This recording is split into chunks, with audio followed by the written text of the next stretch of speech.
Let me tell you what my deep research and basically vision is. I hope there's Bigfoot. I don't think there is. I'm not telling you nothing. The aliens won't let it happen. Happening now, breaking. Bernie Sanders is angry. Bears beats Battlestar Galactica. What are the tips? Give me some tips on how to work with Wes Anderson. Be ready to speak very fast and very clearly, because that's definitely one key thing. I will only tell the truth. I will only Until you and 6 kids you barely know in wet bathing suits have surrounded 9 chimpanzees outside of a Wendy's. You probably really don't know yourself, okay?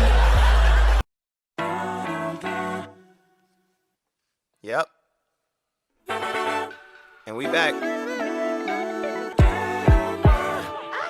Hello and welcome. You're listening to your new favorite podcast and the best in political, sports, and paranormal news coverage. I'm your host, Wes Anderson, and this is In the Shed. This is episode 17, so whether you're back for more or finding us for the first time this week, hey, thanks for tuning in. It's late Sunday night, June 20th, and I am in a shed in the backyard of my home in Alabama, all so I can hang out with you tools and talk about the latest headlines, stories, and rumors in the world of politics, sports, and the paranormal. Happy Father's Day, my tools. Happy Father's Day. Woo! We did it. Atlanta Hawks in the Eastern Conference Finals. They defeated the Philadelphia 76ers on their home court in Game 7 on the road tonight. Started out the season 14-20, and now we are 4 games away from the NBA title series. Insane. I am on cloud, not 9, but maybe 10 or 11 tonight. We'll get to that in sports. But oh my gracious, what a good Father's Day present for me. That's all I wanted for Father's Day this year, was for Atlanta to pull off a win. I've grown up an Atlanta Hawks fan. This is only the second time in my life that they have made the Eastern Conference Finals. And whatever happens from here on out is just gravy. I just wanted Atlanta to win. I did not want them to lose to Joel Embiid, and Trae Young and the Hawks have the last laugh, delivering for me on Father's Day. I could not be happier about that. However, that was not the only gift I received this Father's Day. It was not my tools. My wife did a phenomenal job, made sure that hubby was taken care of this Father's Day, and my kids did well also. Now, if you've listened to the show, you know that I have 2 children, Malachi, a little man who is 1 year old, and my beautiful daughter Layla, who is 5 now. And obviously, Malachi, he didn't know what was going on today. He was just being himself, just running around the house, tearing things up in general, but being happy while doing so. So I couldn't be more excited about that. But Layla is on her Father's Day game, because my 5-year-old has been planning. I did not know this. Unaware. But she had been planning for weeks. Not days, my babies. My 5-year-old had been planning her Father's Day gift for weeks. And I do mean weeks. I'm talking about my baby was telling her mama, telling her teacher, telling her friends exactly how Father's Day was going to go. And let me tell you how it went. I woke up this morning to breakfast in bed, breakfast made by my 5-year-old. So I had a piece of buttered toast and a very carefully selected banana and a cup of coffee as well. And I had a card to open that was signed by my daughter, which is cool that she can do that now. And it let me know that there would be a show later on that day for me to attend, a dance show with some hip-hop and some ballet and some tap and some jazz. And actually, I was going to be in the show as well. I did not know. I had not been to practice, but apparently I was going to be in the show also. So that definitely piqued my interest.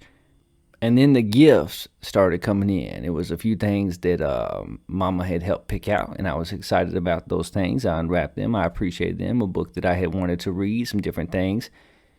But then came the gift from my 5-year-old. Now, if you have children, I don't know how this works in your house, But in my house, for Father's Day or for Mother's Day or for birthdays of myself or my bride, how it works is, in addition to the gifts that we get each other, we take our 5-year-old, and eventually we will take our son too, but he don't know what's going on right now. We take our 5-year-old to the store, and we let her use her creativity and imagination to pick out a gift for the other person, for the parent whose birthday or whose day it is. So my wife took my 5-year-old to the store, the whole store, and she said, "What makes you think of your dad? What do you want to get your dad? What would you like to gift your father this Father's Day?" And my baby knew what she wanted to gift her daddy. She had decided weeks ago. So I unwrapped a watermelon. Like a full size. It was wrapped in it. She wrapped the whole thing, y'all. My 5-year-old wrapped a watermelon. I unwrapped an entire watermelon. I got a watermelon for Father's Day, and I love the creativity. Like, who else thinks about that? My 5-year-old was like, my dad really likes watermelon, and it is his day, so I'm gonna give my dad a whole entire watermelon, and I'm gonna cut that baby up tomorrow. We're gonna eat it. We're gonna have a good time. I do like watermelon. My baby know her daddy, and I thought that was super fun and super cool. And so I've had a great Father's Day, and I hope you are as well. I have a fantastic father. I love my dad. He's my best friend. He's my example. He's the man that I hope to be half as good as I continue to grow into a father and into a husband. And I know that for some of you guys, Father's Day is not really a fun thing. For those of you who don't have that relationship with your dad, or who maybe your father has been absent during your life, or maybe even you lost your dad this year to COVID or to other causes. And for those of you who today is not a fun day, I just want you to know, us here on In the Shed with Wes, we're thinking about you. Our thoughts and prayers go out to you, our good vibes, our good energy. So wherever you are today, whether you're celebrating, whether you're having fun, spending time with family, whether you're grieving, we are with you, my tools. We are thinking about you. But since it is Father's Day, before we get to comments and corrections and emails, I thought we'd have a little fun with Father's Day and share the 5 reasons that being a father totally rips. It rips because it is awesome. It is fun. It is great. It is the best thing in the world. 5 reasons that being a father totally rips. You ready for this? Number 5, because less is expected of you. Real talk, the bar is lower for you than it is for the mamas. Let's just be honest. If you listening to this, ladies, it is the truth, and I am with you. I stand with you here on In the Shed with Wes. Wes Anderson got your back. The bar is far lower for us daddies than it is for the mamas. And so when we do our part, it's like that old Chris Rock joke about, what do you want for doing your job? Do you want a cookie? We get them cookies. We get our flowers for doing the stuff that we are supposed to do. Not for going above and beyond, but just for showing up and being present and doing our thing. Number 5 reason that being a father totally rips, because less is expected of you. Number 4, grilling. Yeah, you get the tongs. I said tongs. This is a family show. You get the tongs. You get to be grill master, and that is always fun, to be the smoke daddy, to be there and flip the burgers, to make those dogs perfectly burned, to get everything ready on the grill is a lot of fun. That's a role that typically goes to daddy just because you are daddy, and that is pretty cool. The third best thing about being a father, beating your children at games. Beating your children at games, whether it be board games, card games, or sporting events. Daddies ain't got no mercy. See, we're not out here letting these children win. We out here to teach these children respect and love for the game. We're out here to teach these children what's up. You coming into the paint, I'm going to rock your stuff. You know what I'm saying? We playing 2-hand touch. I got you in the backfield for a loss of 7. If we playing Monopoly, you landed on Park Place and I own that piece. So get me my money. These children ain't beating me at nothing. Nothing. Not until they 35 years old and living on their own. I own this here. This here mine. I'm going to beat you mercilessly at games. At games. Not physically. At games. And I'm going to have fun doing it because I am a daddy. The number 2 reason that being a dad totally rips. The jokes. The jokes, my babies. The dad jokes. The unnecessary puns. The I'm hungry. Hello, hungry. I'm dad. It's nice to meet you, because I be doing that to my children and my wife all the time. And it never gets old for me. I enjoy it every time. I'm enjoying the dad jokes ever since I became a dad. I've been leaning into those jokes hard, and it is quite fun. And the number 1 reason that being a father totally rips on this Father's Day 2021 is family.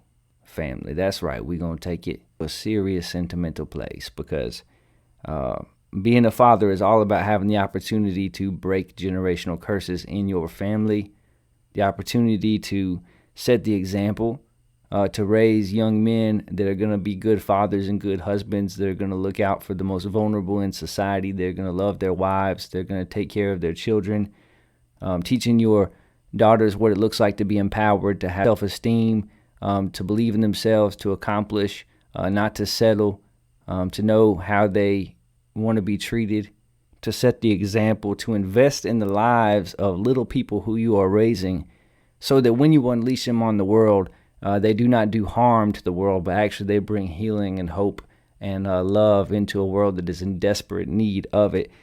The best thing about being a father is getting to leave your mark on the next generation, and getting to be with these little people, and just getting to pour yourselves into them, and to create some folks who are going to be better than you, who are going to do more than you, who are going to accomplish more than you, who are smarter than you, who have a capacity to love that is greater than yours, who have a compassion that is greater than yours. And I got a 5-year-old and a 1-year-old, and yo, I already see that in my children. I already believe that about my children. I speak that over my children. My children are going to be far better people than their dad. They're going to accomplish greater things than their dad. I'm going to be their biggest fan the whole way, no matter what. I'm going to catch them when they fall. I'm going to be on their team. I'm going to be squad goals, right, left, or sideways. Like, I'm with you. And I just love being a father. I love being a father to those two. They have my heart. Their mom and I, we do everything we can in the world to make sure that they have the things that they need, and as much as of the things as they want that they can. And yeah, being a father totally rips, and it's because of family. It's because of kids. It's because of the opportunity you have in those children to invest in them, and to set them up for things that are greater than what you have experienced. So shout out to all the dads, all the uncles, all the grandpas, all the stepdads, all of you, the neighbors, the coaches, the teachers, all of you who are pastors, youth pastors, all of those who are filling these roles for these kids. Shout out to you on Father's Day today. Before we get to comments and corrections, I also thought, since it is Father's Day, that we would share our top 5 dad jokes. Yeah, our In the Shed top 5 dad jokes. Are you ready for this, my tools? Number 5. Did you hear about the kidnapping at the school? It's fine. He woke up.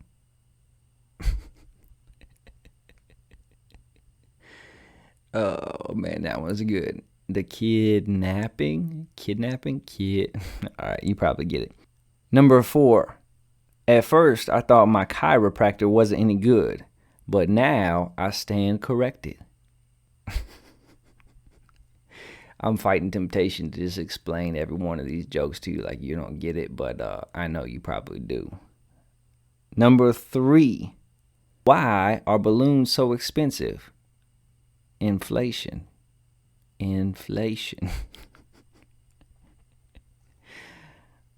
Number 2. Why are nurses running out of red crayons? Because they always have to draw blood.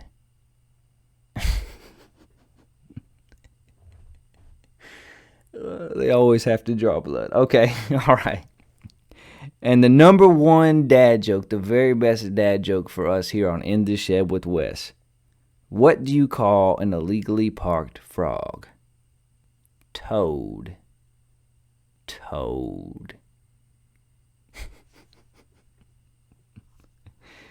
Oh, man. All right, enough of that. Let's get to some comments and corrections from last week's show. Keystone 136, Hanobia 115, Townsend 30. Still no Bigfoot invites. Still not giving up. We don't give up. We don't quit. We not stopping. It's all about perseverance, my babies. Turtle and the hare, and we are the hare. That's all. We'll wait. I'll wait. We gonna get there. Just keep the faith. Keep the faith, my tools. On last week's show, I talked about a mishap in the barber shop. For the record, I did not get that young lady in reference fired. I do not know if she was fired. She very well may have quit, and she was a very nice lady. On last week's show, we talked about the possibility of a Wuhan lab leak leading to the coronavirus outbreak. We did not claim that that was certainly how the pandemic began, but the possibility must be legitimately considered. And last week we talked about a cryptid researcher who convinced the FBI to test a hair to find out if it might be a Bigfoot hair. Since recording that episode, we also found out that that same man has been convicted of fraud in the past. So, yeah. All right, that's all the comments and corrections for this week. Let's get to some listener emails.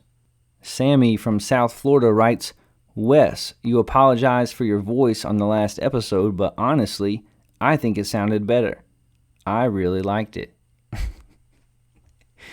Thank you, Sammy. I guess, like, is that really a compliment? Like, my voice when I was coming off of being sick and medicated and hoarse, like, that sounded better than my normal speaking voice. Thank you. I mean, I am Sammy. I do not know what you are suggesting, but I am married. I should let you know that. I am very happily married, almost 8 years. Thanks for listening to the show, I guess. And I'm sorry that I don't sound as cool this week now that I'm well. I don't. Thank you, Sammy. Thank you. Tom from Virginia says, Wes, you are such a Trump hater. Your bias is clear. Why can't you be fair? Tom, I am not a Trump hater. I have been very clear about that. I have said multiple times that every president does some things that are good and some things that are bad. I have celebrated some things that Trump did while in office, and I have decried some others. I don't cover Trump every week. And that's because he's no longer in office, and that's not legitimate news unless he makes news. Last week on the show, we covered Donald Trump because a grand jury has been convened in regard to his company, which is news, and because there was a credible news report out where he is suggesting to those close to him that he will be reinstated into office in August. So we felt like both of those things were legitimate news stories, and we didn't comment negatively about the former president or his people. We simply just talked about the news and addressed them with common sense. So if you don't think that is fair, I don't know what to tell you. We don't hate anybody on In the Shed with Wes. We don't do that here. No bombacity, no over-the-top venom.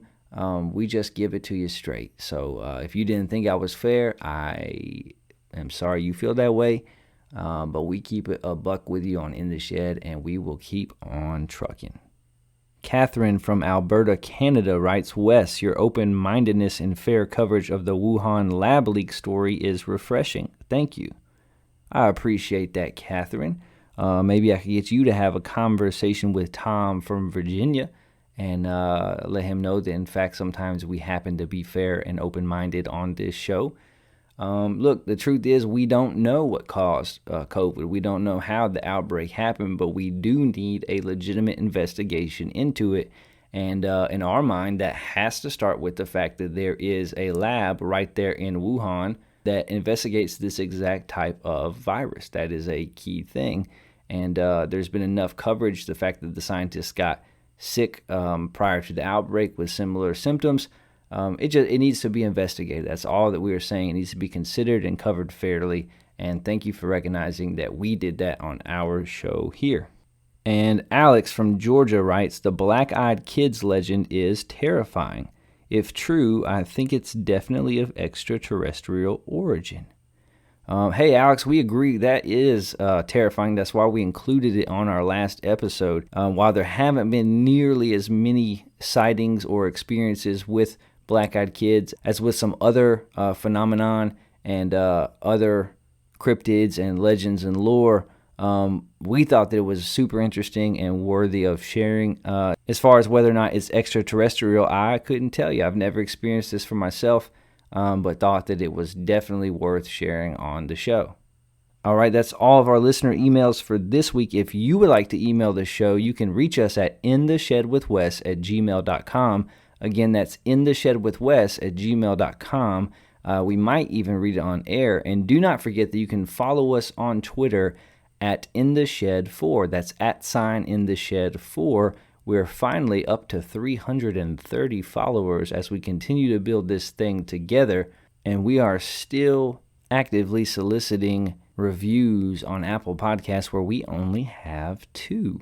So if you're hearing this, please take out your phone, go to Apple Podcasts, and give us a nice review. Leave us 4 or 5 stars, say that you like the show, say what you like about the show, and that will really help us get in front of more potential listeners. So we thank you for that in advance.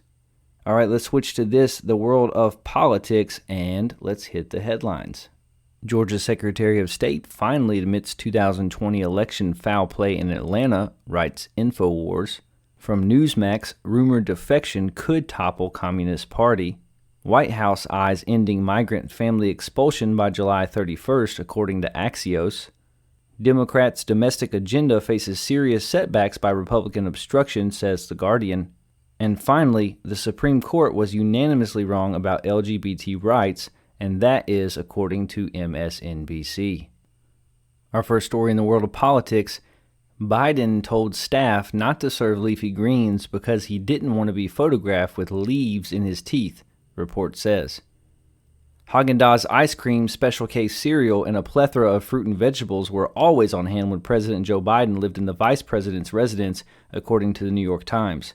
But the one food item you wouldn't see at an official event? Leafy greens. In a new report detailing the Democratic president's first few months settling into the White House, the Times reported Biden put the kibosh on leafy greens at public events for a precautionary and relatable reason: he didn't want to be photographed with leaves in his teeth. Christopher Freeman, a caterer who worked for the Bidens weekly during the now president's tenure as second in command, also told the outlet while Biden eschews alcohol, his wife Jill Biden was an onophile of the first degree.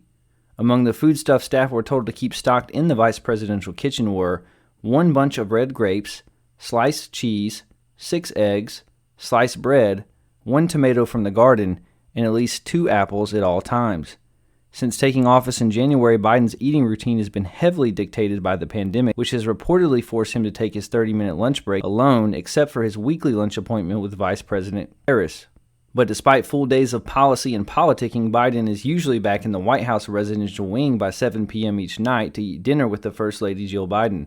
According to the Times, Biden opts for pasta with red sauce, while Jill likes grilled chicken or fish. Among the other food facts in the Times piece was the revelation of Biden's preferred drink, Orange Gatorade, which set off a smattering of takes on Twitter. The Times piece also touches on the president's innermost circle of trusted allies and his careful and cautious decision-making process. Aides told the newspaper the president has a short fuse and bouts of impatience, but never erupts in rage like his predecessor, the former President Donald Trump. Though Biden may be quick to end conversations he finds frustrating, sources also told the Times he frequently displays bouts of unexpected warmth. And with his history, I don't know that displaying bouts of unexpected warmth is necessarily a positive thing. I'm just saying. Don't hate me. I'm just saying. Yeah. So that is a news story in the New York Times.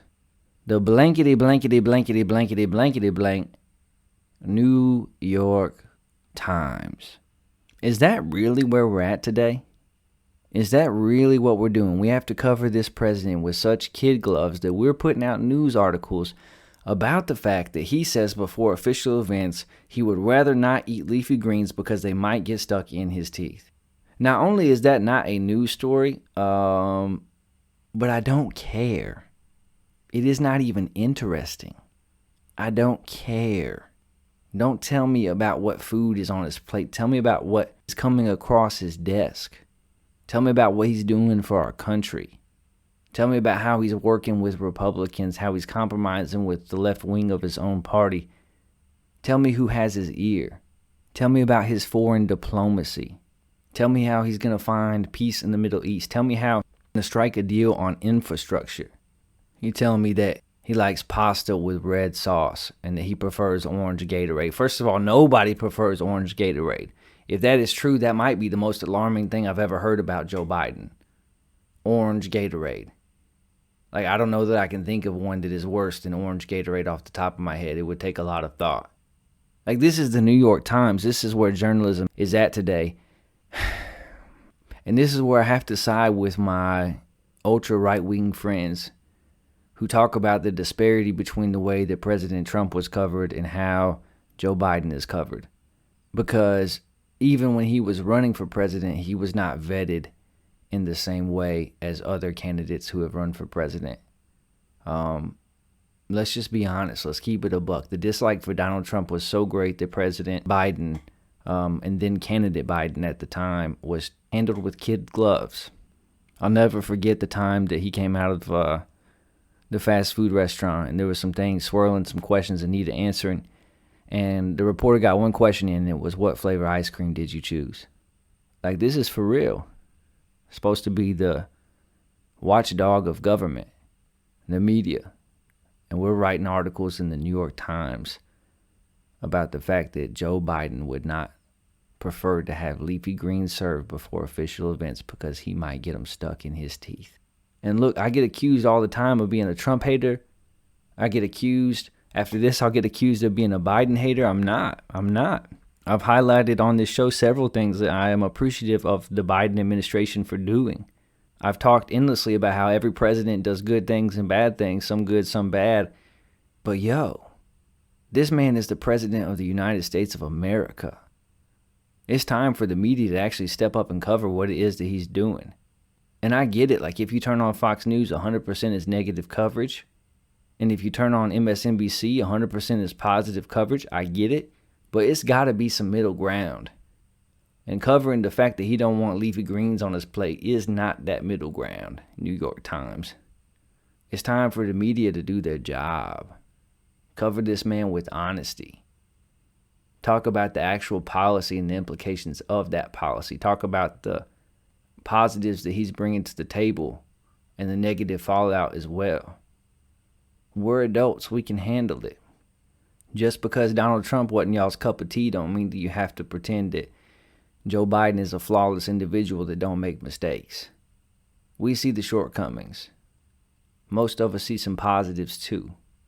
Let's keep it real. Our second story in the world of politics: Alabama lifts 27-year ban on teaching yoga in public schools. Alabama has lifted an almost 28-year ban on yoga being taught in public schools, but it's still outlawing chanting mantras like Om and the traditional greeting of Namaste. The state banned yoga in December 1993 because lawmakers deemed it a Hindu philosophy and method of religious training.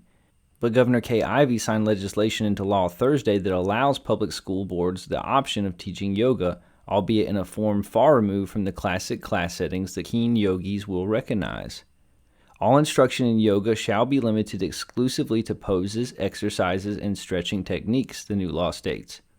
What else is there, though? Stipulating that they must have exclusively English descriptive names. Okay. Chanting, mantras, mudras, induction of hypnotic states, guided imagery, and namaste greetings shall be expressly prohibited, the law states. You can't say namaste.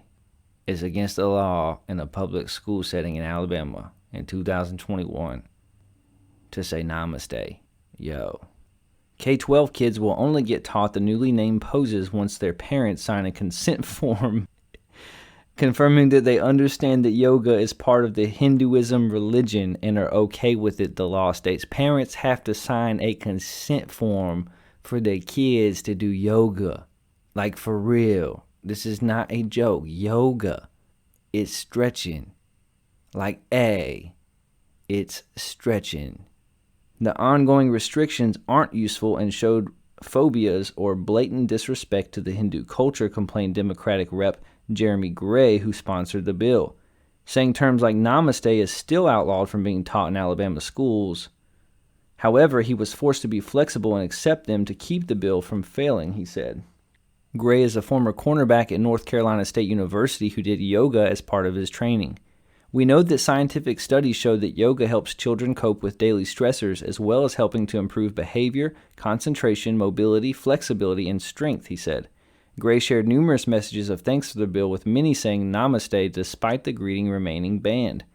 Thus do we close the book on one of the stupidest moral panics in Alabama history, which is really saying a lot. Montgomery Advertiser reporter Brian Lyman tweeted, "This is my home state.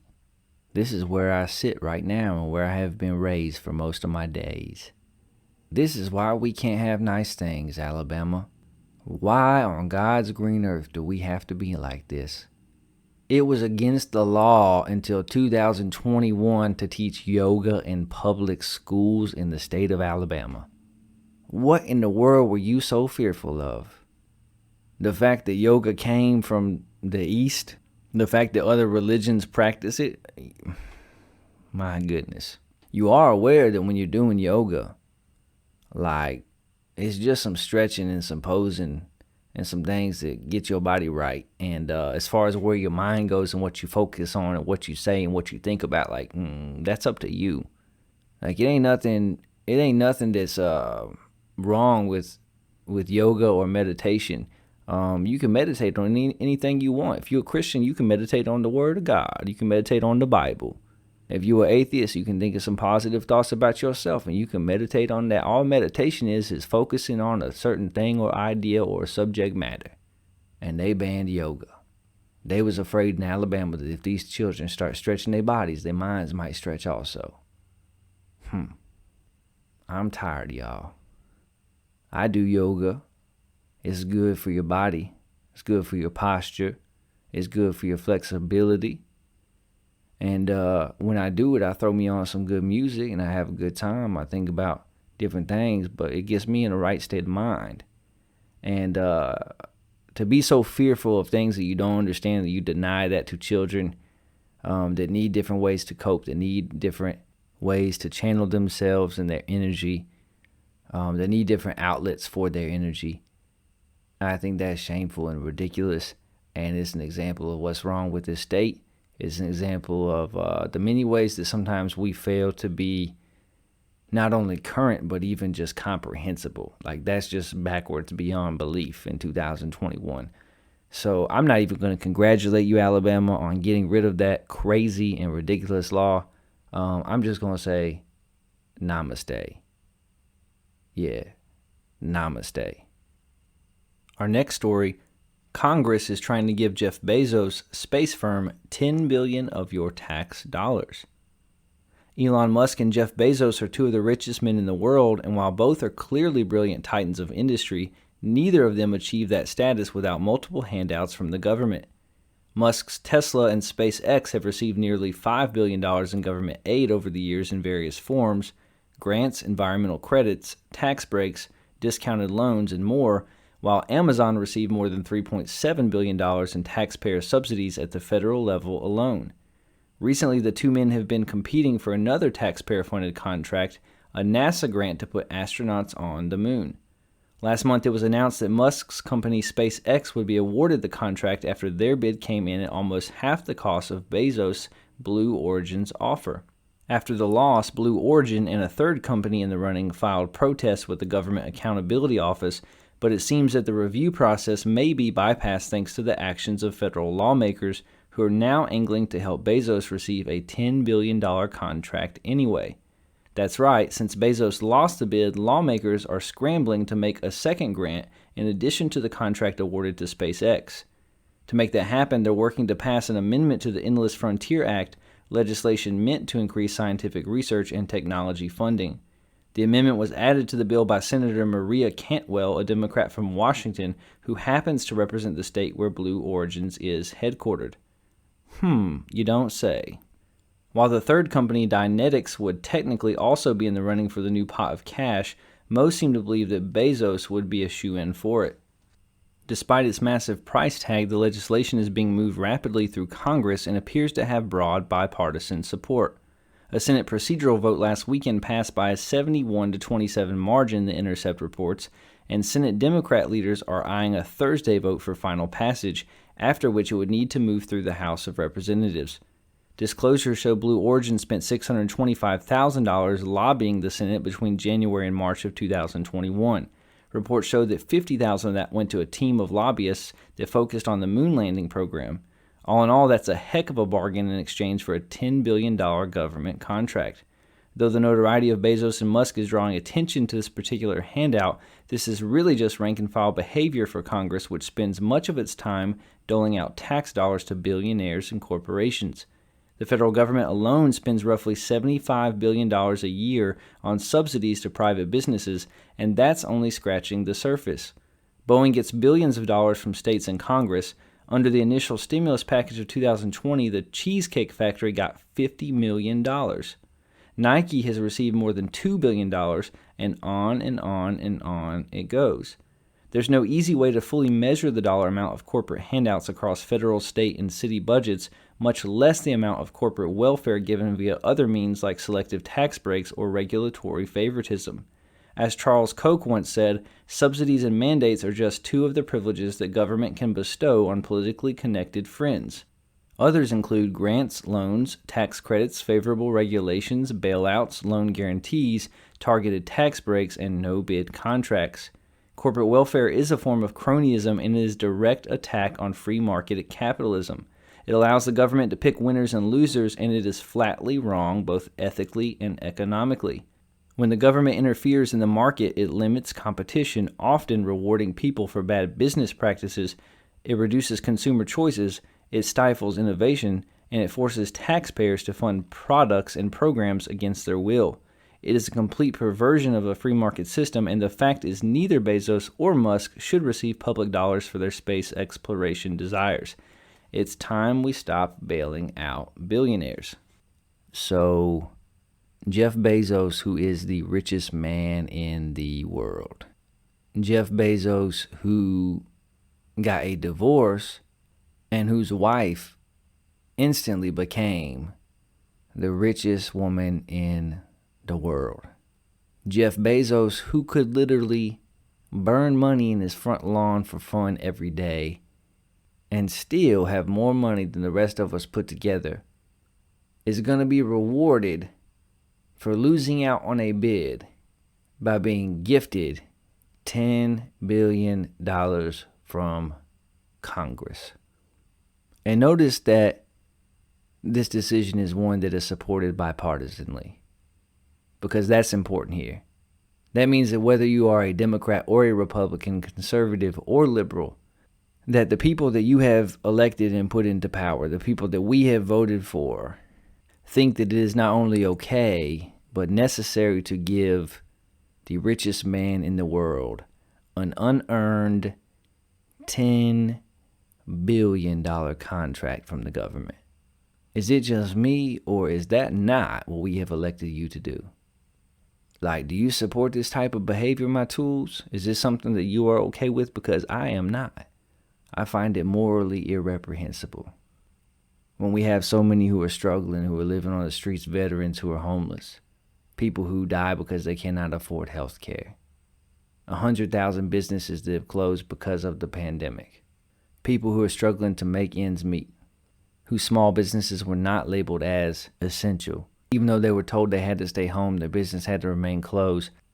They weren't given money to keep things running. They might have got a PPP loan, but they weren't given money to pay all their people, to keep their staff in place, to keep their bills paid. Folks are behind on mortgages. Folks have had a hard year. And our government, their response to that is to give the rich even more of a leg up over the rest of us. To say, oh, Jeff Bezos, I'm so sorry that your company did not win this bid. Here is a participation trophy that you can cash in for $10 billion. They can have $10 billion. My neighbor can't have health care. The kid down the street can't afford college, but Jeff Bezos gets $10 billion. People are being evicted during a pandemic, and Jeff Bezos gets $10 billion. I find it ridiculous. I do. I find it ridiculous. I'm sorry if my news tonight is bad news. But hey, this matters. These are the people that were elected. And you see in this article, it says that Jeff Bezos' company spent $650,000 lobbying these folks. Because that's how they get this done. They pay big money. They pay hundreds of thousands of dollars, sometimes millions, in order to lobby these folks to side with them. And then when these folks get those handouts and they do side with them, then what happens is these folks get awarded government contracts that are in the millions and or billions of dollars. And I'm not even saying that Jeff Bezos is a terrible human being. I don't know the guy. Do I order from Amazon? Yes, occasionally, because it is so convenient.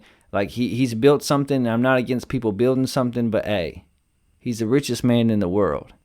And if we're going to bail out anybody in this country, it shouldn't be the billionaires. And it shouldn't be Walmart. And it shouldn't be Amazon. It should be the people. The working class, the people who are suffering. The least of these, those who are at the bottom of the pyramid, those who are being evicted, those who are behind on their mortgage, those who have lost their jobs, those who have lost loved ones, those who have health bills that can't be paid. Those are the folks that our government ought to be bailing out, because those are the folks that elected you.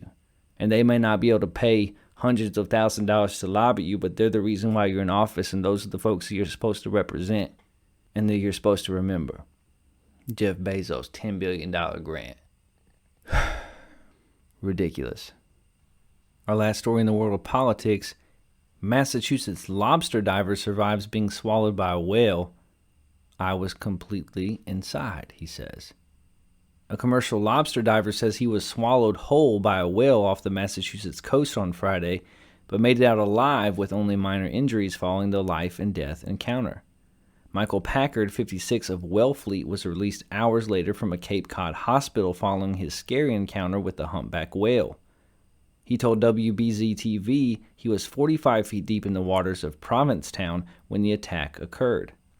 He initially thought the whale was a shark, but realized he was wrong when he didn't feel any teeth or pain. All of a sudden, I felt this huge shove, and the next thing I knew, it was completely black, Packard recalled Friday afternoon, according to the Cape Cod Times.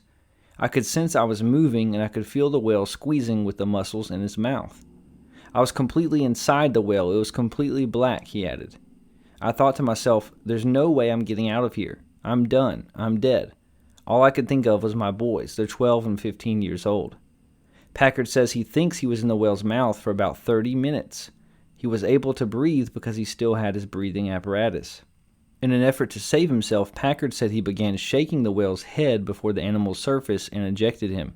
In a Facebook post, he said the whale spit me out and that he escaped with bruises and no broken bones. Packard's mate, Josiah Mayo, plucked him out of the water and headed back to shore. Experts told the newspaper that humpback whales are not aggressive animals, especially toward humans. Based on what was described, this would have to be a mistake and an accident on the part of the whale, said Duke Robbins, director of humpback whale studies at the Center for Coastal Studies in Provincetown. So we got some true Jonah and the whale stuff happening off the coast of Massachusetts. This man said that he was diving and got swallowed by a humpback whale. Yeah. Imagine for a second that you are in the beautiful ocean, diving 45 feet down, looking at these big fish, checking out everything that's going on, and then blackness. How did this man realize that he was inside of a whale? I don't know, this story seems a little fishy. It's Father's Day. I had to do it. This is crazy. This man legitimately says that he was swallowed by a whale. And I want to hear from scientists. I want to hear, is this even a possibility? Like, is this something that could even happen? And apparently nobody witnessed it. Like, he was diving down 45 feet deep. His mate pulled him out of the water, but nobody was there to see it happen. And I kind of want to stay tuned to this news story and see if 6 weeks from now he says, yeah, it actually didn't happen. Yeah, I just got bumped by it. Or yeah, I just sort of clamped down on my arm, but like it didn't actually swallow. Like, I don't know. Like, can he really be swallowed by a whale? Like, Twitter went crazy about this story. Because for years, most people, when it comes to the story of Jonah and the big fish, by the way, it doesn't say whale in the Bible, it just says big fish, but okay. The story of Jonah and the whale in the Bible, people have said that is an allegory. Like, that is simply a story, a parable that communicates a moral message. It could not physically happen. It is not physically possible. And then, boom, in 2021, this man says, I was swallowed by a whale. That's crazy. This man says he was legitimately swallowed by a whale. I don't know. I don't know. Something in my spirit says I do not believe this man. And I haven't actually seen him give an interview or talk about it, so I have nothing to base that off of.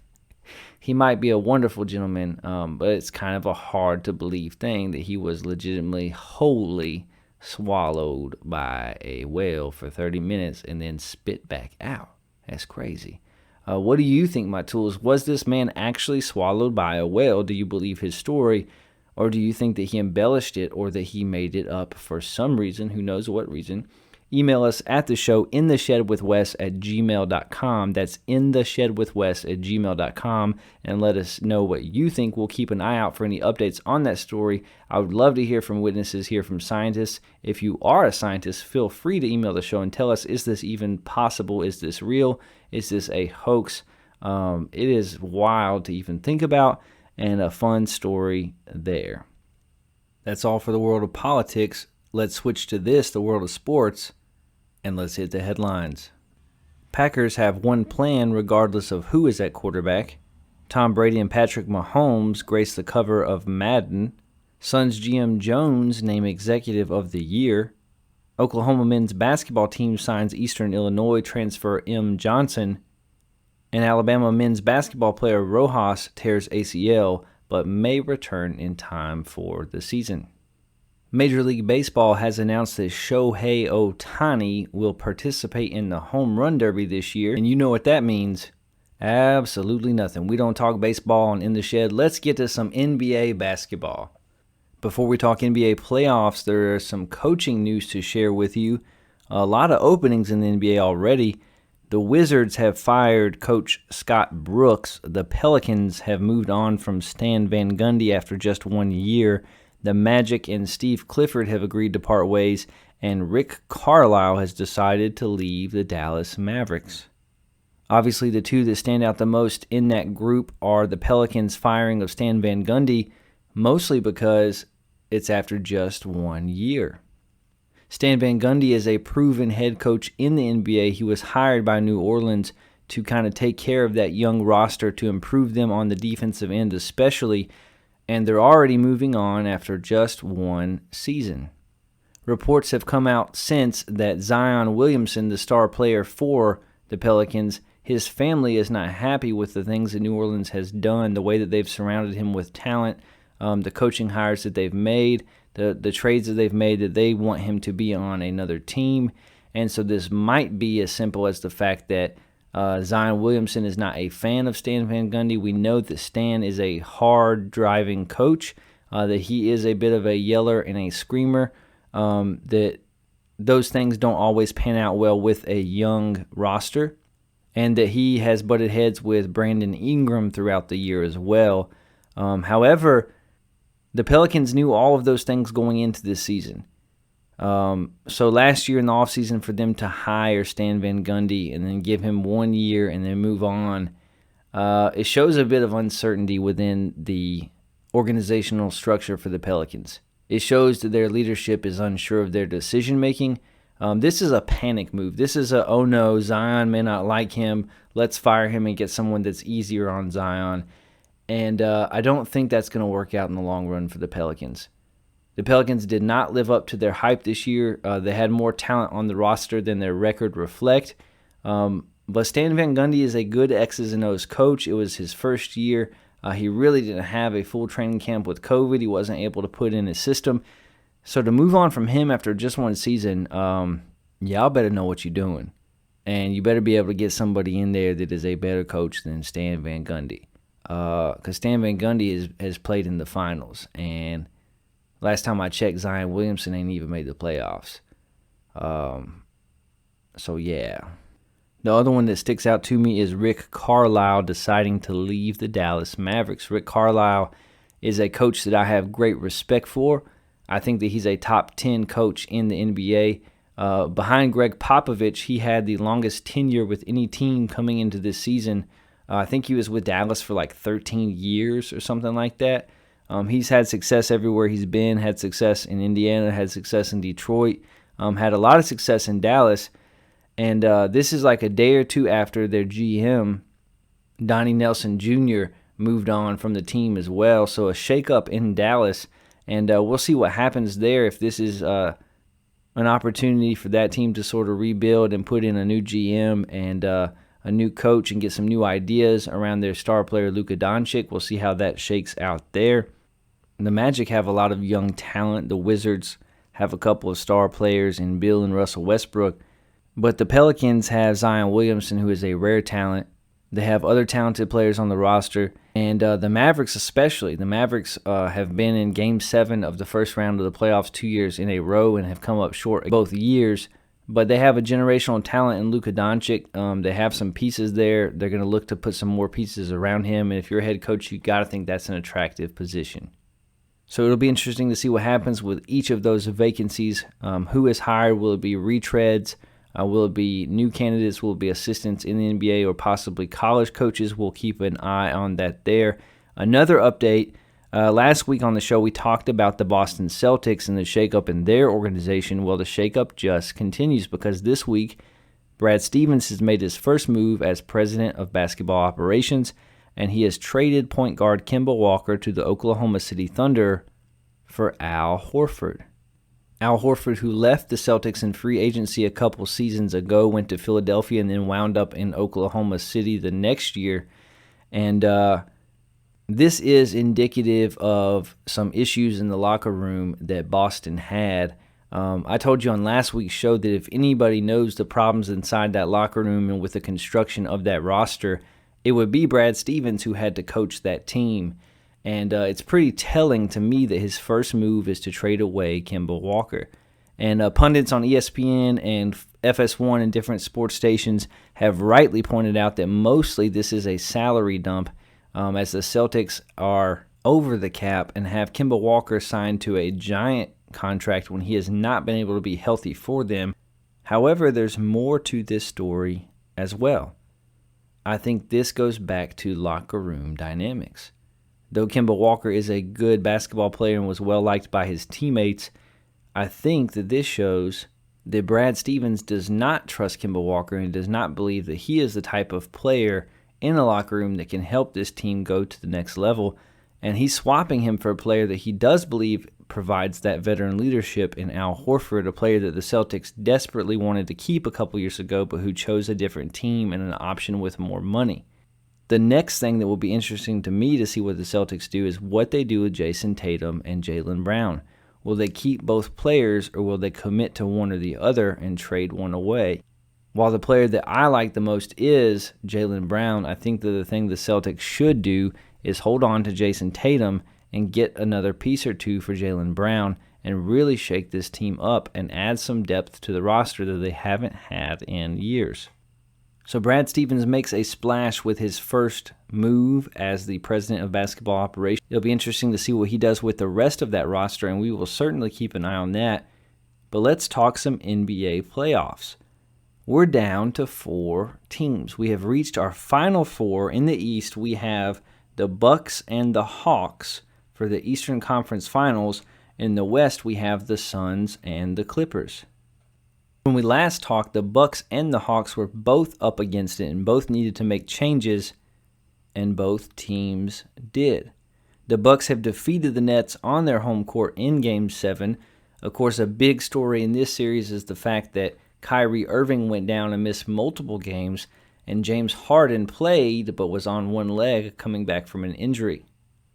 It was honestly just a very odd series because here you have a team in the Bucks that is every bit as good a team as the Nets, even though the Nets have more top-tier talent. The Bucks were just as good a team. But their coach, Mike Budenholzer, who, he catches a lot of heat from fans, he's actually a good basketball coach. Look at what he's done in Atlanta. Look at what he's done in Milwaukee. But the man never made adjustments in the series. Like, I watched the first game, and I'm on here on the podcast talking about you got to get Giannis to set picks and roll hard to the basket, to stop shooting jump shots, to get out on the break, to be in the post. You got to put Brook Lopez in the post. They can't match up with you guys and your size in the post. You got to put Giannis on KD.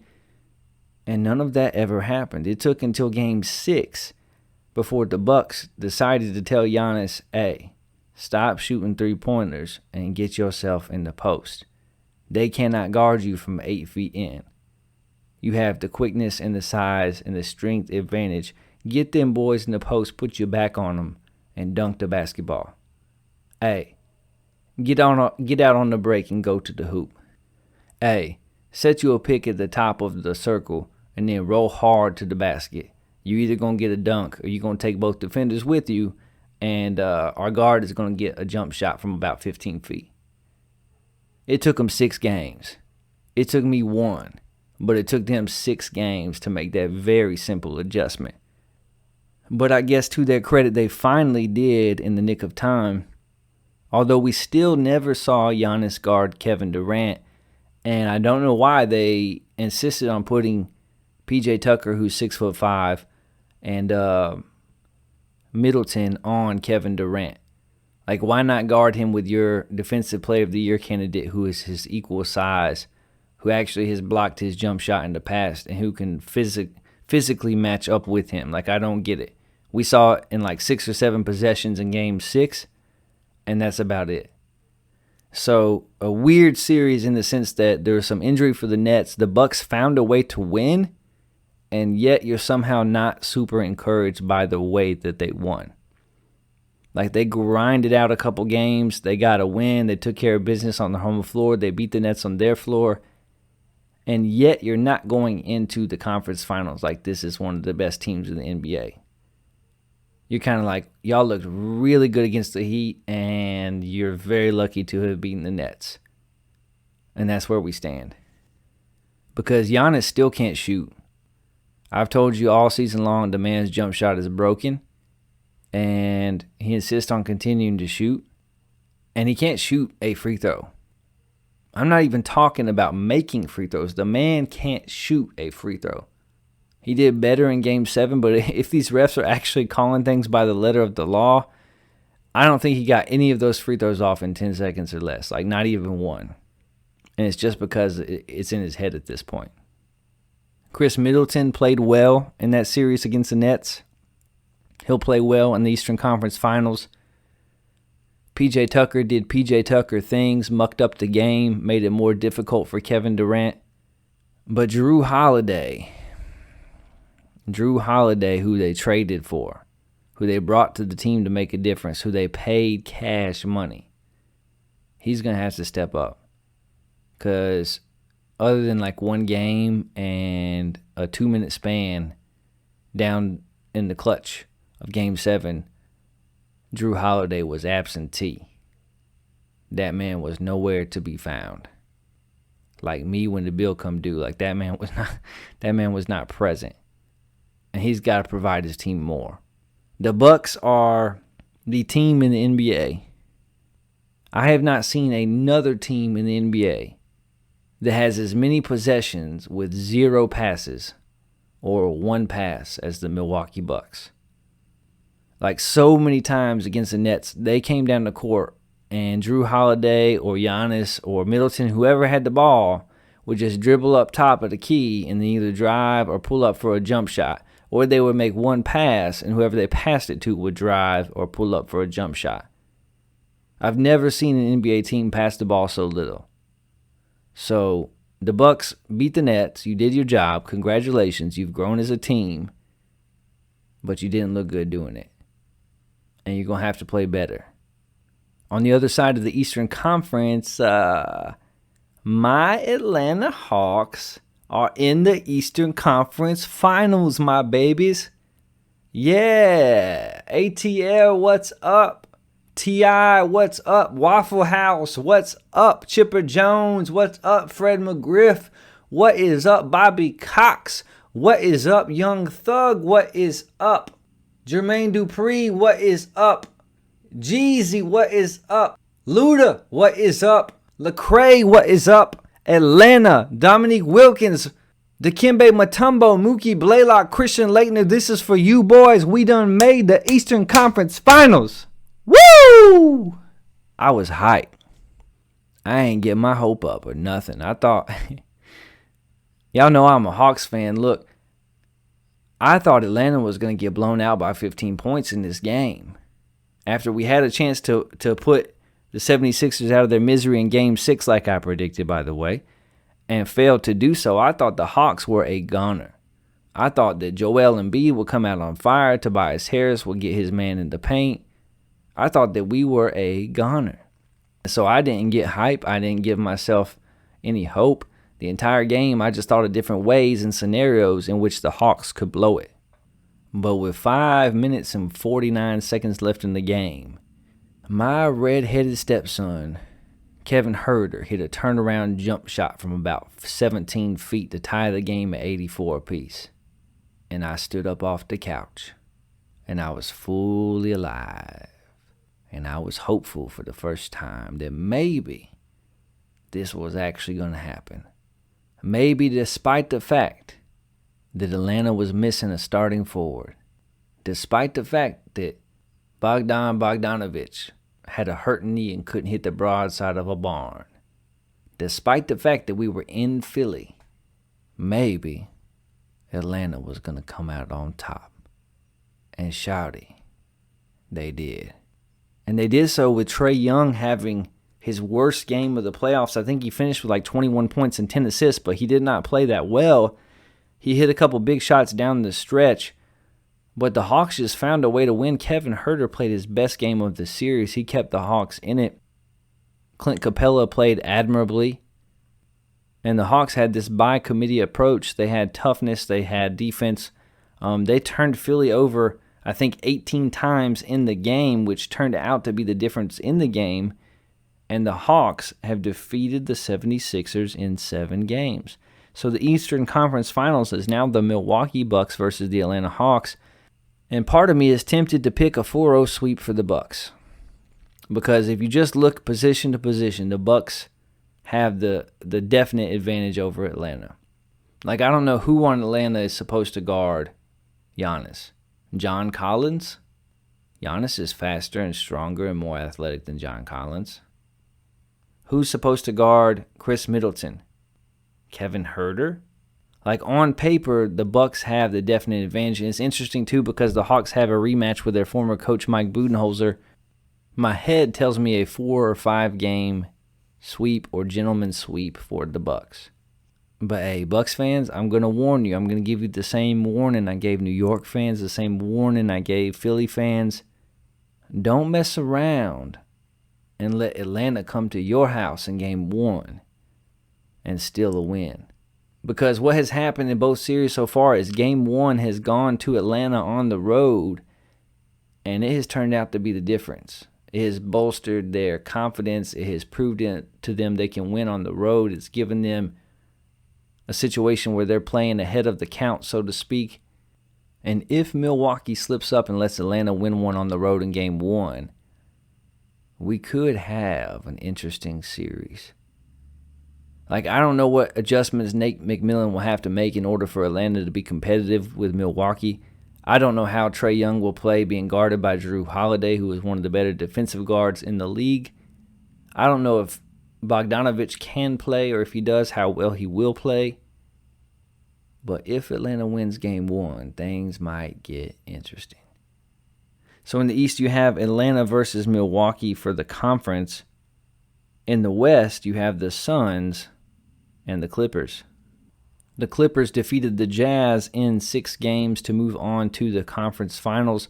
doing so winning the last 2 games without Kawhi Leonard, who is injured and sidelined and probably will not play in the Western Conference Finals. And if you're the Jazz, you got to be like super disappointed. Like, you had the best record in the NBA. And I know like Mike Conley only played 1 game. But you got Donovan Mitchell, who is a superstar. And you have Rudy Gobert, who is the defensive player of the year. And you have a good starting lineup. And you have the 6th man of the year. And you have a good bench. And you lost to the Clippers in 6, dropping 2 games without Kawhi Leonard. So it'll be interesting to see the matchup here. The Suns took the game tonight, winning the first game in the series even without Chris Paul, who will be sidelined. He's in COVID protocol, at least for part of the series. The Suns are out to a 1-0 lead, which doesn't mean a lot against the Clippers, who have trailed 2-0 in both series that they have won so far in this playoffs.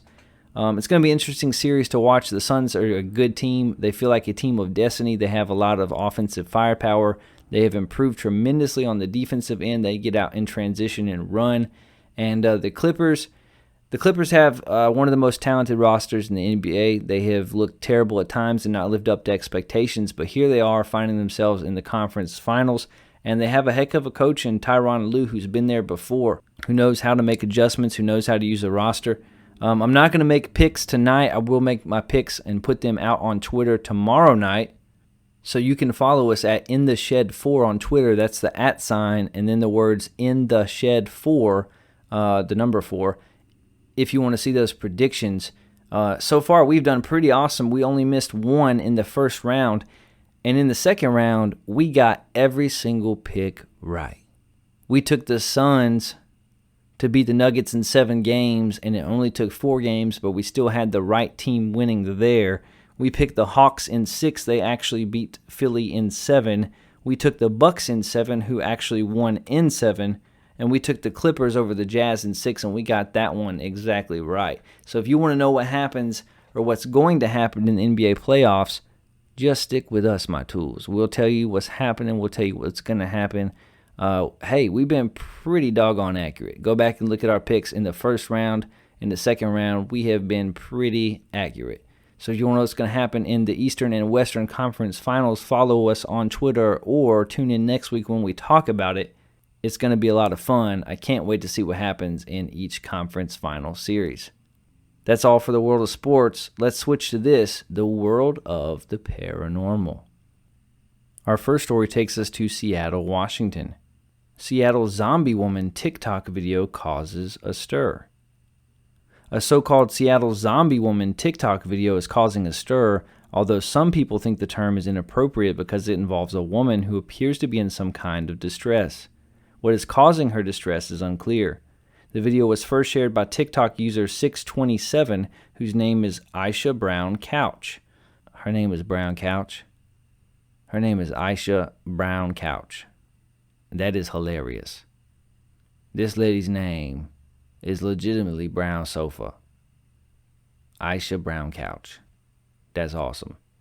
Although TikTok removed Couch's video, you can see a part of it in a compilation of TikTok videos. Be aware that it's all disturbing. The video went viral on May 8th, 2021. Couch recorded the video of the zombie woman on May 6th. The video shows a woman stumbling through the streets.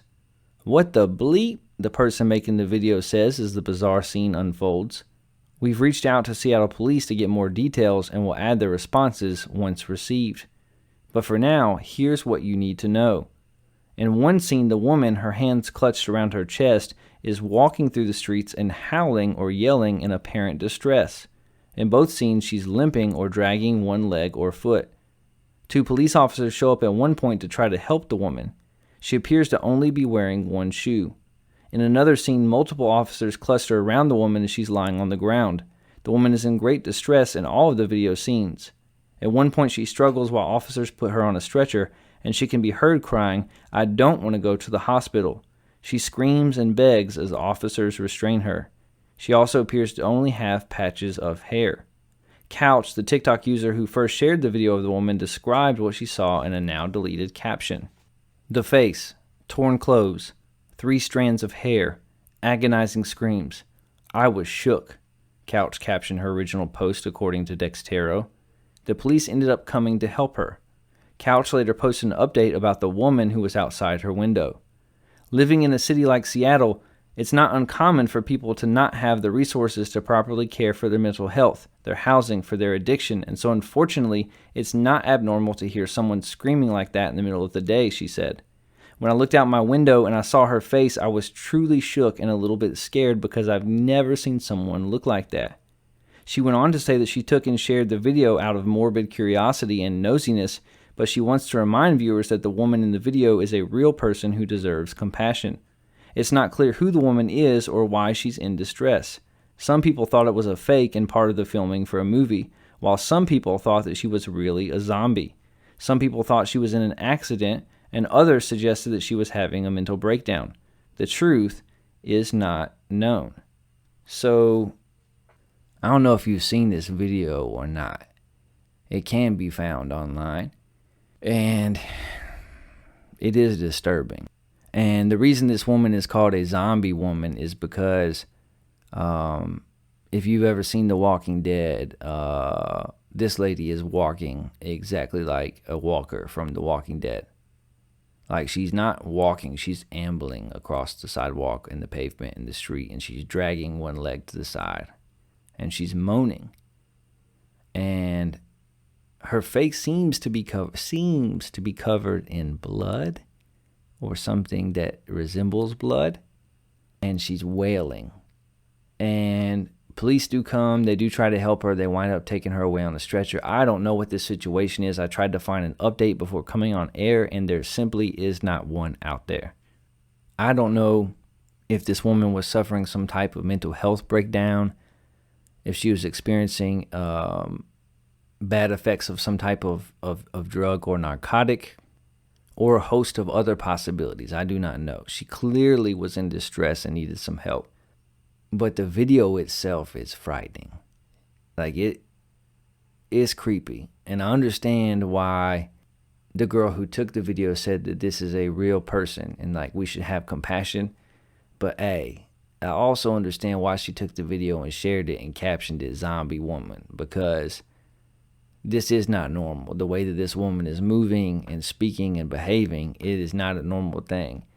And personally, I have not seen anything like it. I have seen plenty of people under the influence of drugs. I have seen plenty of people having mental breakdowns.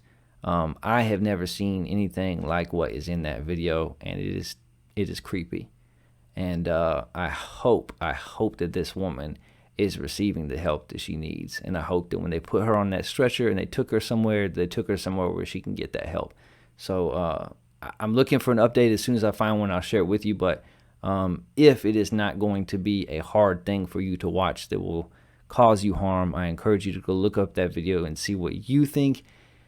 See if you have any idea what in the world is happening in that video. It is a crazy thing to see for sure. From Seattle, Washington, we go to D.C. No, not Washington, D.C., but DC Comics. DC launches horror comics for Conjuring fans who love to read. DC has taken a major decision on a new addition to their comic line. Recently, the studio has launched a new horror printing comic book, and it is none other than the Conjuring comic. The new DC horror comic line books take off with the scariest stories around the world, which is none other than The Conjuring. The first horror comic of DC is known as The Conjuring, The Lover. The story will definitely revolve around the stories related to paranormal activities, which are investigated by the world-famous paranormal investigators named Ed and Lorraine Warren. DC Studios' superheroes comics collection are world-famous, but now DC has thought of adding a new dimension to their comic line. It's finally launching something in the horror genre. It has decided to launch the first installment of its horror series, and the most famous, The Conjuring franchise, has tied up a partnership with them. The Conjuring, The Lover will consist of a total of 5-book series. The next comic installment on the line is The Conjuring, The Devil Made Me Do It. It consists of the story of The Conjuring 3. The comic is penned down by David Leslie Johnson McGoldrick, who also wrote the script for the film The Conjuring 2, and comic writer Rex Ogle is also another writer who will work on the completion of the book. The Conjuring the Lover is designed by the renowned Gary Brown, and the main front cover art is from the very famous Bill Sinkwitz. On top of all this, you will also get a preview of the stories experienced by the paranormal investigator experts Ed and Lorraine Warren in their iconic artifact room, the room where they store all their paranormal stuff. The first of the horror stories will be pinned down by Scott Snyder and will be illustrated by the famous Denise Cowan, while the second issue in the line is going to be a write-up of Shea Grayson and will be illustrated by the renowned Juan Ferreira. The main story of the comic revolves around a character named Jessica, a college student returning to her campus after her holidays from the winter break. She's not that good at her studies and every time struggles with poor grades. She also has another thing disturbing her mind. She slept with a boy and now she regrets the whole thing. And last but not least, Jessica thinks that some evil power is keeping a watch on her and targeting her. You have to read the comics to know the whole story. The Conjuring the Lover #1 will get officially issued into the bookstores this summer, probably scheduled for June the 4th, surprisingly the same day as The Conjuring The Devil Made Me Do It, a movie basically continuing The Conjuring that will get aired in theaters and also on HBO Max. We're really looking forward to watching the film and also reading the book. So I thought that was pretty cool and worth passing on for all of you comic book fans. I do enjoy a comic book from time to time, and I really think this one will be right up my alley, kind of marrying two worlds that I enjoy, the horror genre and comics. So that will be something to look out for. I have not seen The Conjuring 3 yet, but I look forward to seeing that movie as well. Some of you have heard it and have told me that it is quite good. As soon as we see it, we will release a review for that movie and let you know what we think. But if you are a horror fan or a DC fan or a comic fan, you should look for the Conjuring comic book, which apparently is out in bookstores now. From DC Comics, we go to Washington, D.C. for our next story. Jenna Bush Hager defends claim that White House is haunted after mom Laura Bush said that it is not. And so the saga of Jenna Bush Hager and the allegedly haunted White House continues. If you haven't kept up, Jenna and her mom, Laura Bush, are currently in a disagreement over whether or not ghosts reside in the White House. In October 2020, Jenna appeared on the Kelly Clarkson Show where she told the story of what she and her sister Barbara Bush experienced as a musical paranormal encounter. This week, Laura visited Kelly and dismissed her daughter's account. I think Barbara and Jenna were the ones that felt like it was haunted and pretended like they heard voices, she said. It's probably just the Secret Service talking down the hall in the other room and they heard it, but we didn't think it was haunted, no. But Jenna is not backing down. On the May 18th unscripted segment of Today with Hoda and Jenna, she once again defended her case. Previously on the Kelly Clarkson Show, she explained that it all happened when she and Barbara were going to bed. Then the phone rang and they heard what she described as a 1920s piano music coming from their fireplace. And I was like, surely it was the cat or something. We had to pretend in the middle of the night, she said. But you could feel the music coming out of the fireplace. On Today, Jenna offered further explanation. What we did to put ourselves to sleep, there is a piano outside of our room. We pretended the cat must have gotten onto the piano, she said. But to make her story even more credible, she named another witness. There's an incredible man, Buddy, who still works at the White House. We adored him, Jenna said. And I said, Buddy, you wouldn't believe what Barbara and I heard last night.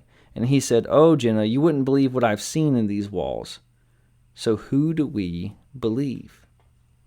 Refuting her mom's Secret Service claim, she also added, can we do some research into can the Secret Service play 1920s piano music? Jenna even offered to call Barbara while on the show to vouch for her. Buddy is on my team. My sister is on my team. I love my mom, but the ghost might not have been into her, she laughed. In 2018, Jenna shared the same story on Today, adding that the next week, we heard the same thing but opera, insisting that the ghosts came with good intentions and were friendly. Perhaps former President George W. Bush will be the tiebreaker. If anyone in their family could confirm whether or not the White House is haunted, it would definitely be him. So I thought that was a fun story and one worth sharing. Jenna Bush Hager claiming that the White House is haunted, and her mama saying, well, hold up, not so fast. I do not believe that it was haunted. I have no reason to think that. My children just heard some stuff, probably the Secret Service. And Jenna Bush is like, can the Secret Service play 1920s piano music from my fireplace, mama? Well, okay. So who do you believe, my tools? Do you think the White House is in fact haunted? Not sure where I stand on the whole issue of haunting. I do believe in spirits, but not necessarily in ghosts. But hey, if there is one building in our United States that could be haunted, it would make sense for it to be the White House, with everything that has happened there, everything that has gone on there, and all who have filled that space. That would make a lot of sense. So pretty interesting story there for Jenna Bush to say that the White House was haunted, and at least it was a friendly ghost. And her mama just don't buy it, don't believe it. So what do you think? Email the show at intheshedwithwes@gmail.com and let us know. For our last story in the world of the paranormal, we go to a childhood. Yeah. So on the outro of last week's show, I teased this story and said that on this episode, I would share with you about the time that a pastor knew my very thoughts. So I'm going to share that story with you tonight. From time to time, I will share my own paranormal stories with you, the things that I personally have experienced. And this is one of those things. It was both amazing and terrifying. This story took place when I was in high school. My father is a pastor. I grew up in a Christian home, and I played on a basketball team with another kid whose dad was also a pastor. His dad was a pastor at a Church of God in town, and they were having like some type of kind of a youth week type event for teenagers, where they had brought in a guy to preach and give sermons to the teenagers. They brought in a band to lead worship and play music for teenagers, and it had all kinds of outrageous games and food and giveaways. And so he invited me to come along, and we grew up in a really small Alabama town. It wasn't nothing to do. Like, if you wanted to go to the movies, it was a 30-minute car ride to the next town. If you want to go to the mall, it was like an hour car ride to another town. Like, it wasn't nothing to do. So I was like, okay, cool. Like, I'll come eat some pizza and play some games, like whatever. I grew up in a Christian home. I was already a believer in God. So I get to the church and we eat and we do all the different things. And then this guy gets up to preach, and it's pretty stereotypical in one sense, because he's saying how, you know, he made all these poor decisions when he was younger, and he was addicted to this drug and that drug, and he was drinking, and all these things were happening, and then he found Jesus and he walked away from it all. But there was one difference. This guy said that before he came to faith in Jesus, that he had given his life to the devil. And not like theoretically, not like metaphorically, but he had literally given his heart and his life over to the devil himself. Like he had said to the devil, if you just give me money and power, you can have my soul. I will go with you and stand against everything that the God of the Bible represents.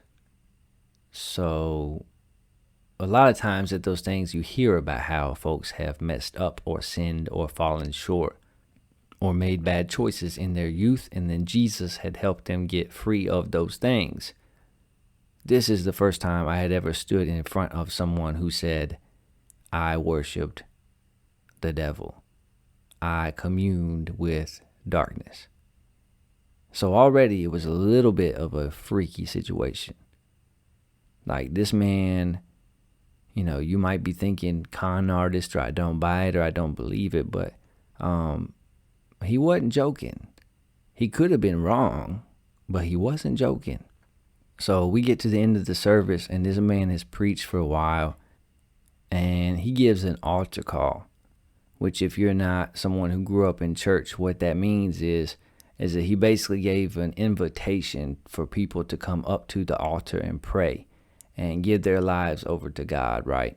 And, you know, that happens all the time at church, not a big deal, like whatever. But then he started doing something that I did not personally appreciate. He started singling people out from the crowd. So he would call on somebody in the crowd and tell them that they needed to give their life over to God, that God was working on them, that God needed them to respond. And at that point, in my own mind, I started labeling this guy a fraud. because I'm like, hey, this guy don't know these people. For him to just pick people out of the crowd, like he don't know what he's talking about. Like this isn't right. This isn't how you do things. Like you don't operate that way. Like to me, it just seemed manipulative. Like share what you believe is good news with folks. Give them an opportunity to respond to it. Sure, that's fine. But leave it at that. If they respond, cool. If they don't, cool. Like I'm a Christian, but if you don't believe, like I still got room for you in my circle and in my life. And what this man was doing just seemed like he was pushing it on people. Like he was putting people on the spot in a way that I did not appreciate, being that we were all teenagers and he was an adult. So I started thinking in my own mind, hey, let this joker call me out. Not knowing who I am, not knowing my story. I'm already a believer in God. I already follow Jesus. I already have a church home. Let this dude call me out, and I'm just going to set him straight in front of everybody. I'm fixing to just say in front of everybody, like, you don't know what you're doing. You don't know what you're talking about. Like, you off base, homie.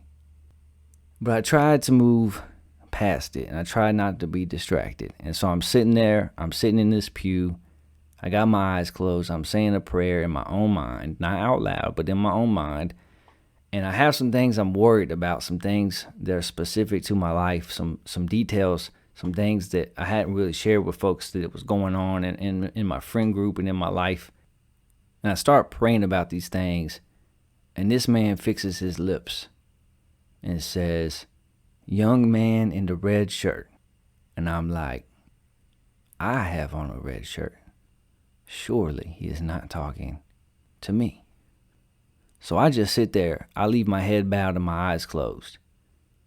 And he says, someone next to the young man in the red shirt, please tap the young man in the red shirt. And then I feel somebody tapping on my shoulder. And I think, oh my gosh, this man is talking about me. And I lift my head up, and everybody in the room is looking at me, which I do not appreciate. And this man says, young man in the red shirt, come forward to the altar. The Lord has a word for you. And I'm like, oh, you want to play? Let's go. It's on like Donkey Kong. Like this man gonna single me out in front of the entire room and start saying this and that. I'm gonna let everybody know just as loud that he is a fool and a fraud and a fake, and that this is not real. So I stand up. I walk to the front of the sanctuary. I kneel at the altar.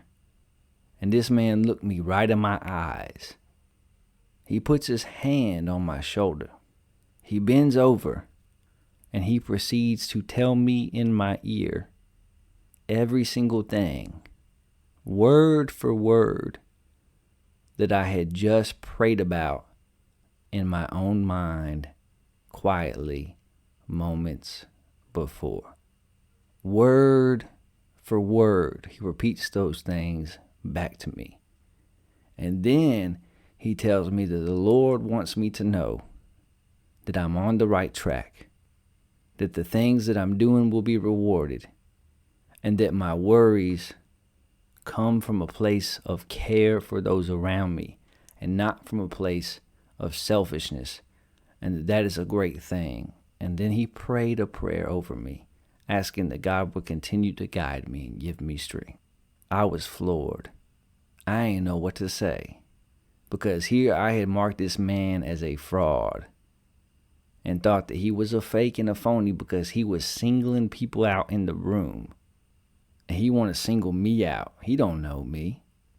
But when I went forward, the man told me everything that I had said to God in my own mind. These weren't things that I had shared with my friend that invited me. These weren't things that I had shared with my father. These aren't things that I had talked about to anyone. These were private feelings and thoughts and worries. And this man parroted them back to me, word for word. I was shook. This pastor had known my very thoughts. And on one level, it was incredibly moving and exciting and exhilarating and cool. And on another level, it was terrifying, and I hope to never experience it again. I left that night so confused. I remember having like a hour-long conversation with my dad about what had happened. And the thing is that Christians believe in gifts of the Spirit. Christians believe that God gives different people different gifts to be used in order to benefit humanity. And one of those is the gift of knowledge, meaning that not always, it's not like you have the ability to read minds, but that in certain moments, God gives you a piece of knowledge about someone or their situation so that you can encourage or help them, when otherwise you would have no way to know that or to have that piece of knowledge. And you may be skeptical, and that's okay. You may not believe in God, and that's okay. But I'm telling you, what I experienced that night was this pastor having a piece of knowledge that there is no earthly way that he could have had. And what he did with that knowledge was not anything to control or manipulate or harm me, but it was to encourage me and to build me up and to calm my worries. It was so cool and so very creepy. That's all for this week. You don't have to go home, but you can't stay here. I can't either. It's back in the house and out of the shed for me. Thanks again for listening to episode 17. Make sure to subscribe, like, share, and review. It really does help. If you have any paranormal experiences, opinions about sports, or politics that you'd like to share, you can email the show at intheshedwithwes@gmail.com. Again, that's intheshedwithwes@gmail.com. I might even read it on air. Look for us on Spotify, Stitcher, Amazon Music, Apple Podcasts, iHeartRadio, or wherever you listen to podcasts. Make sure to follow us on Twitter at InTheShed4. Tune in again next week when we'll hit the headlines, talk NBA playoffs, and we'll take a deep dive into the phenomenon of the Mandela effect. This has been In the Shed with Wes Anderson, the best news show in the land covering politics, sports, and the paranormal. Have an adventurous and fulfilling week. I'll catch you tools later. Peace out, Boy Scout. Meemaw, we made it!